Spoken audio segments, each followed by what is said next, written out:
paborito ko rito every time na pumupunta kami dito is yung chicken barbecue nila. Talagang masasabi mong napaka-lasa po. Itong sarap. And then yung kanilang sinigang na bangos. At yung kanilang ano din dito, beef steak. Masarap din po. At sa yung pinagmamalaki din nila dito, yung halo-halo nila sa kabukushi. Tikman natin.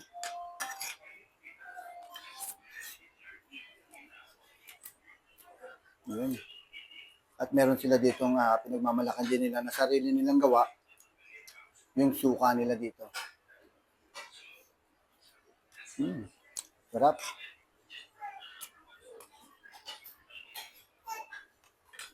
Let's go.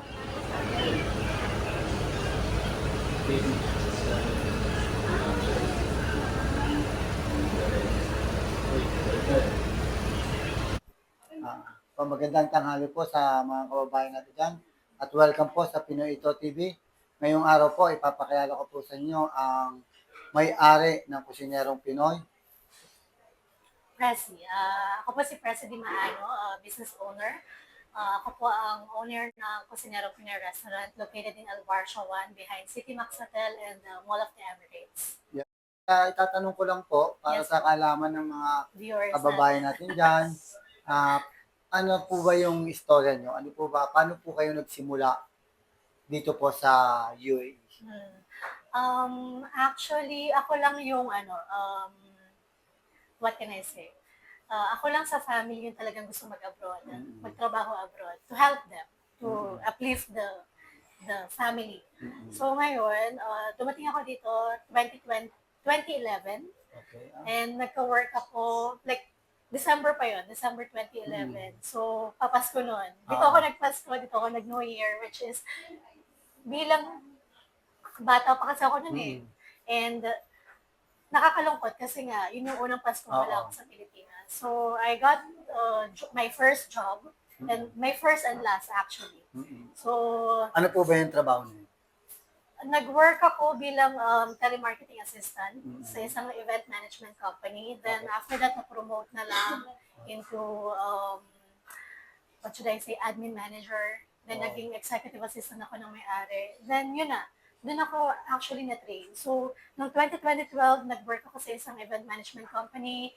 Then after that, since 2012 till 2021, nandun na ako. I'm in the corporate world. So, yung boss ko is, marami siyang businesses, different line of businesses. And as an EA, doon ko natutunan na, okay, doon ako naging parang bihasa or nagkaroon ng idea, but not into F&B. We started Kusinerong Pinoy actually. It's a Filipino-Indian restaurant before. We started since 2018. Pero ate, maano ko lang, pero before po niyan, pumunta kayo rito na meron po ba tayong tinapos sa Pilipinas? I'm a may a degree sa business management. Okay po. Major in economics. So yun yung tinapos ko. Yun, isa rin yun sa mga nakatulong. Nakatulong, of course. Okay. Para lang sa alam ng mga kababayan natin, ibig sabihin, nagpunta si ate rito siya lang yung sa pamilya ang mag-abroad para Ako lang yung malakas ng loob. At yun nga, nag-start siya sa industry na may related sa tinapos natin siya. Tama ba? Ano siya eh, event management company. So, event management company. Wala akong idea actually sa event. So, na-train na lang ako while I'm there. Then, yun nga, parang natutunan ko na lang lahat. Way back, 2012. And then, after that, so, after 2012, yun nga, maraming businesses yung boss ko. So, meron kaming, yun nga, event management company, may trading company. So, sabi niya, nung nakita niya itong pwestong to, binibuild pa lang itong building na to sa Barcia. So, sabi niya, magtayo tayo ng restaurant, maraming Pilipinos sa Barcia. So, siya talaga yung nakakita ng opportunity na bakit hindi tayo magtayo ng restaurant. Dahil Indian siya, Filipino ako, so sabi niya, we'll make it a Filipino-Indian restaurant. Nung 2018. Start kami 2018. So, ang pangalan pa niya, House of Flavors. Kaya yung matagal na dito sa Barcia, alam nila na yung dating House of Flavors, naging Kusinerong Pinoy. Yun. Then Okay. yun, nag-rebrand na lang kami, 2021 na, like after 2021 na pandemic. after pandemic po. Oo. So sabi ko, hindi. Talagang kailangan, mag-fully rebrand na tayo ng Filipino restaurant. Mm. Kasi, I don't know, tayo kasi kumakain tayo sa mga Indian restaurant. But the Indian nationality, hindi sila basta-basta pumapasok sa hindi talaga completely Indian Oo, restaurant. totoo yan. So, Yung- yun. Tanong ko lang, Kay, nung nag-i-start na kayong itayo itong kusinerong Pinoy, ano po ba yung mga struggle, and ano, para lang din sa mga kalaman ng mga... Sobrang dami actually. Sobrang daming struggle. Kasi hindi naman ako tapos Mm-mm. ng, wala akong idea sa F&B. Oo. Zero idea talaga. We just learned it time by time. Mm-mm. Na okay, dapat pala ganito. Don't spend too much sa interiors. Mm-mm. Kasi bago mo pa ma-recover yung perang nagastos mo doon, medyo matagal. And with regards naman sa restaurant talaga, you should make it like very consistent with regards sa pagkain, sa services. Pagkain yung una nagdadala, yung lasa ng pagkain. Kahit na ilang chef man ang dumating or Yan, umalis sa oo. restaurant, meron kaming recipe na sinusunod. So, kahit umalis man yung chef namin, walang problema kasi meron kaming standard. Meron na talaga, talaga, may recipe. Hindi yung basta kumbaga, hindi malalagay sa alanganin yung restaurant, which is yun yung mga nangyayari sa mga ibang restaurant na nandiyan, na once na nawala yung chef nila, Oo, nagbabago na yung lasa. lasa. Oo. Kami rin po, tinatry namin yung iba't ibang restaurant na Filipino name na alam ko po na pag-aari ng Pilipino. Kaya nga yung kusinerong Pinoy, natikman namin yung kanilang mga pagkain para ka lang po nasa Pilipinas kasi like there's no hindi mo pwedeng ma-depreciate yung lasa kasi talagang binabalik-balikan. Yes. Which is kami, pabalik-balik na kami. Kasi sa totoo lang po talagang meron lang pong mangilan-ilan po talaga ng lasang Pilipino at iyon nga po isa yung kusinerong Pinoy doon po sa stage na yon. Ngayon naman po, yun nga, katulad nga po na nasabi nyo na bilang isang entrepreneur or businesswoman, marami tayong kakaharaping struggle. Ano po sa tingin nyo yung dapat na malaman ng ating mga kababayan na nandiyan na nagpaplano na magtayo ng sarili nilang restaurant in the future or kung nagre-ready na sila, ano po yung masasabi natin sa kanila na at maipapayo na magiging ng kanilang pagpasok sa larang? Para sa akin siguro feasibility study. Yun, isa yun. Oo. Kasi Ayan. minsan, yung feeling mo lang na mag-start tayo ng ganitong Opo. business or ganitong business. Pero walang pag-aaral. Kasi it happens to me a lot of times na yung guts ko lang na gusto ko, it will work. Yung parang gano'n, it will work. Pero dahil wala akong pag-aaral, hindi ko siya talagang, hindi ko siya pinag-aralan ng maayos, kung ano mang mangyayari, it will be profitable or not, then, failed. Yun. So, Yan po yung isang kinakaharap ng isang nag-iisip na mag-business. oo, Parang dapat pag-aralan Nagja-jump na talaga. kagad tayo. Dahil merong ganito, may ganito, okay, alam ko ito. We think na we're ready. Oo. But yung talagang katotohanan, napakahalaga po nung visibility studies kasi yun yung pag-aaral patungkol din Yes, sa oo. natin. Sige po. Yung Tsaka pagdating siguro po, location din talaga. Yan Very, pa po. very important. Kung sa restaurant, like sa amin, very important talaga saan ka magtatayo. Yung location. Sino ba yung target market yun, mo? yung target market po. Mamaya, okay, Filipino target market mo. Pero doon ka nagtayo sa wala namang Pilipino. Tama po. Oo, So, tama paano yan. ka kikita nun? So, importante lagi is location. Okay. Visibility, location, Oo. and then later on po, yung pong, matanong ko lang po, yung pong financial. Financial, kailangan din talaga. Kailangan mahaba yung PC natin. Kasi, Yun po. what happened, yes, you are starting a new business. Lahat yan palabas po eh. Especially po sa restaurant. Especially Oo. sa restaurant. Lahat Kasi sa iba, kung nasa services ka lang, services lang services yun. lang yun. Oo, Pero yung tao restaurant lang kasi, yun. napakaraming po, di ba? Kailangan mo mag-provide ng equipment, Yes. yung Equipment, design. Yung sa staff mo. Lahat, sobrang daming kailangan i-prepare. Plus, operational expenses mo. Magbubukas ka ngayon, hindi naman pwedeng next month wala kang pampasweldo. Opo. So, Tama po. hindi naman next month wala kang Kasi- pwedeng gastusin sa emergency, mo, Kasi hindi naman, emergency hindi requirement. naman, siguro swerte lang yung mga ilan nila na hindi naman pagbukas mo, Marami na agad. marami na po agad, di ba po? Oo. Kaya ang kailangan mahalaga, tulad nga po ng nasabi niya, kailangan mahaba May rin yung backup, oo. financial ano natin. May Sige backup po at ate, ano least. pa po yung ano natin So, yun nga, one is feasibility study, pangalawa is yung Location. kung saan ka talaga magtatayo with regards to sa restaurant. Pangatlo is financial. yes, Pangapat, right people talaga. yan pa po. Oo. Yan pa po, isa po Lalo yan. na kapag sa atin, sa community natin, sobrang hirap maghanap ng staff na Pilipino which is right for your business. Kasi I have gone, we face a lot of issues also. Hindi naman lahat, pero yun nga, hindi lang naman sa nationality natin. Hindi lang It po, is oo. regards with the other nationality. Marami ding mga Pilipino na gagamitin ka lang din. Hindi lang lahat na employer ang manggagamit. Marami ding staff yung gagamitin ka lang. Basta magka-visa ako, okay na. Magkaroon lang ako ng visa, then I will move or jump to another company, which is very unfair. Kasi ngayon, sa labor law natin, pag 6 months under probation ka, wala kang sasagutin sa company, or after a year, wala kang babayaran sa company. May mga ganong bagay. Oo.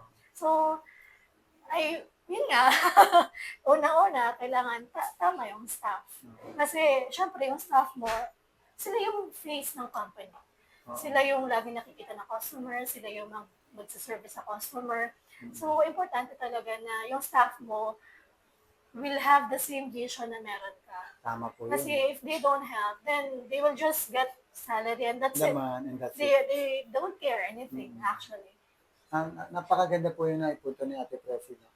Kasi karamihan po ng mga kabayan dyan, na hindi, wala pa sa mundo ng pag-business o entrepreneurial.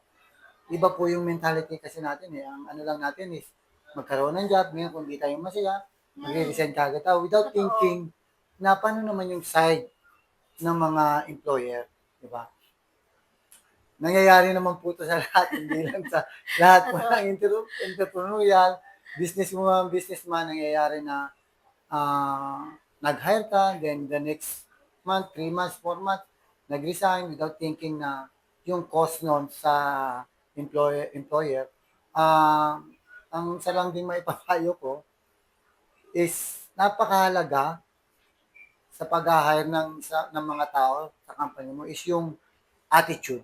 Yes. Attitude. Kasi ang skills naman nahahasa yan. Diba? Natuturo, Yung attitude nailaan, talaga pero importante. yun yung, I think, nagkakaisa lahat ng pagdating sa pag-hire ng tao is attitude po, which is, talagang gustong-gusto mong magkatrabaho at hindi ka talaga matuto. Kasi sa amin, marami kami staff na gano'n. Like, they started as a steward or cleaner. Then, gusto nilang matuto. Chef, turuan mo akong maganito. Chef, ako na yung magkakat ng ganito. May potential to. So, ngayon, huwag ka na mag-cleaner. Dito ka na sa amin. Yes. Ginagawa namin silang magluluto. So, dun sila nagpa-progress. So, from cleaner ka, which is yung lagi sinasabi namin, hindi porket cleaner ka ngayon, wala ka ng progreso. Yun. But it depends on you, of course. Kung gusto mo matuto talaga, syempre kami, we will give you the chance to do it. Pero kung gusto mo, cleaner ka lang, wala kayong magagawa. Kung ayaw mo matuto, wala kayong magagawa. Kasi nakikita natin na napakaganda rin ang adikain ng kumpanya to, ng Kusinerong Pinoy, na hindi ka lang basta na nandirito lang sa isang ng buhay mo, may growth. No? May growth. Ngayong growth na yon, nasa sayo pa rin. Syempre. Diba? Kasi kung ayaw naman niyang gawin, Oo. wala kang magagawa. Wala ka rin magagawa. Ano mo siya matutulungan? Oo. Ngayon naman po ate, na pag-usapan natin yung mga struggle. Ngayon naman po, ano naman po yung pinatutunguhan na po ngayon ng Kusinerong Pinoy? Maraming tatanong kung halimbawa, kailan ba kayo magba-branch out? Isa ako or doon sa saan? nagtatanong. Isa ako sa nagtatanong noon kasi nakikita ko naman po talaga yung pag-growth ng company. No? At siguro, excited din kami na makita na nagkakaroon ng branch. Means, the more na meron kayong branch, the more nyo pong naaabot yung ating mga kababayan. Which is yung po yung isang advocacy ng Pinoy Ito TV is yung makatulong sa community, which is sa Filipino community na kasi iba po yung privilege na makakain ka ng lasang Pinoy. Oo. Which is talagang, for me again, it's on my opinion po na yung makakain ka, makaupo ka sa isang restaurant na kabayan mo yung may-ari at kapag nag-spend ka doon ng time mo, ng pera mo, worth it po kasi lasang Pinoy. Kaya isa kami doon sa tumitingin na kailan ba yung Favorite ni next Coach Bo, barbecue. barbecue po. Isa po yan Chicken sa, barbecue. lagi po yan, hindi po yan na. Saka po yung kanilang halo-halo rito. Napakasarap po. Sige po ate, pagpatuloy natin yung saan na po ba talaga papunta kaya? Well, madaling sabihin na mag-branch out. Which is, yun pa rin, pinag-iisipan namin saan pwede. Kasi, like sabi nila, doon ka sa Riga, marami Pilipino doon. Pero tinitingnan ko pa rin, ang daming rin na ano nila. doon. Ang Maraming daming Pilipino, yes, competition. pero matindi yung competition. Right now, we're trying to get another location para sa restaurant. But we'll see, inshallah. Oo. Which means merong future plan. Ngayon naman po ate, din na ano na natin, din pag-usapan natin yung kung saan napatungo si ano. Ngayon, ano naman po yung ating maipapayo sa karamihan na nandiyan na huwag silang mawalan ng pag-asa na basta lang magsikap ka, alamin mo lang yung tamang skills mo or industry mo, tingin ko may pagulan. Ano po yung kaya nating masabi natin, maipayo natin sa lahat ng mga kababayan natin?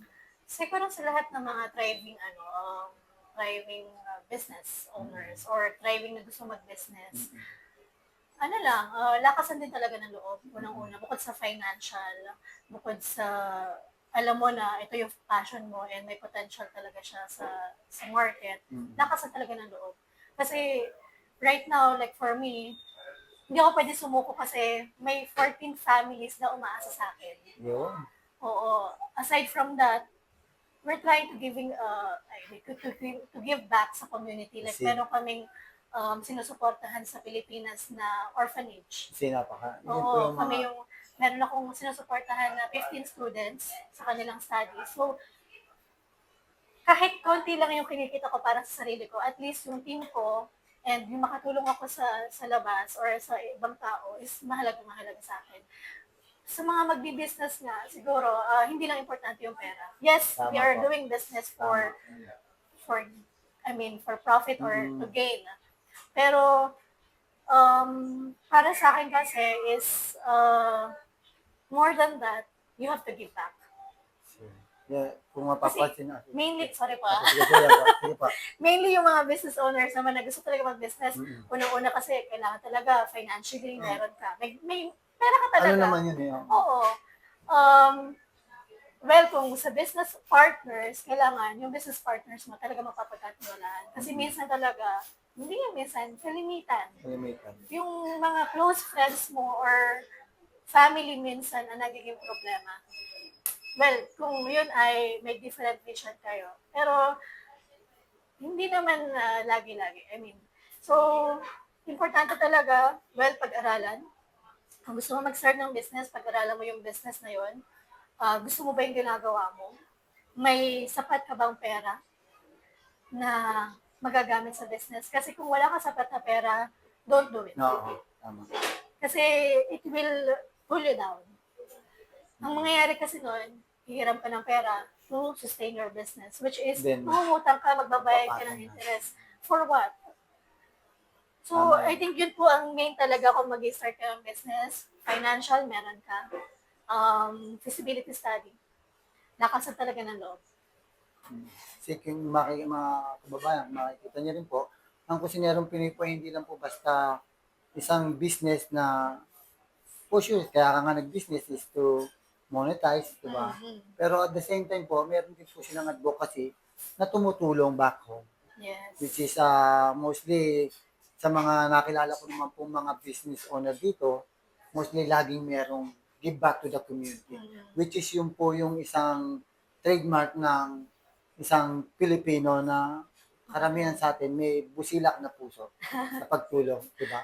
Kaya po, hinihikayat ko po ang lahat na suportahan po yung sariling atin. At isa nga po doon, isang kusinerong Pinoy na masasabi ko pong panlasang Pinoy.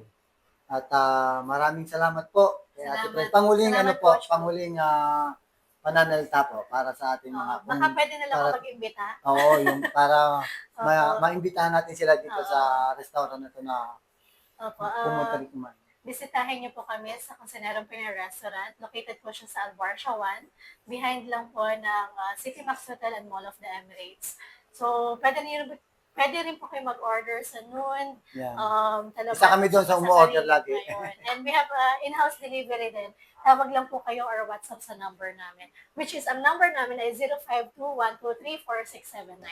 Yun po. Ayun. Napakadaling tandaan. Ako po rin nananawagan na kung talaga po ang hanap nyo is panlasang Pinoy, na worth it yung magiging time nyo at pera, dito po yan sa likod po ng Mall of Emirates sa Albarcia 1. At kasi dito po sa Pinoy Ito TV, ang istorya nyo ay istorya natin lahat. Maraming salamat Salamat, po. Coach Bo. Salamat po.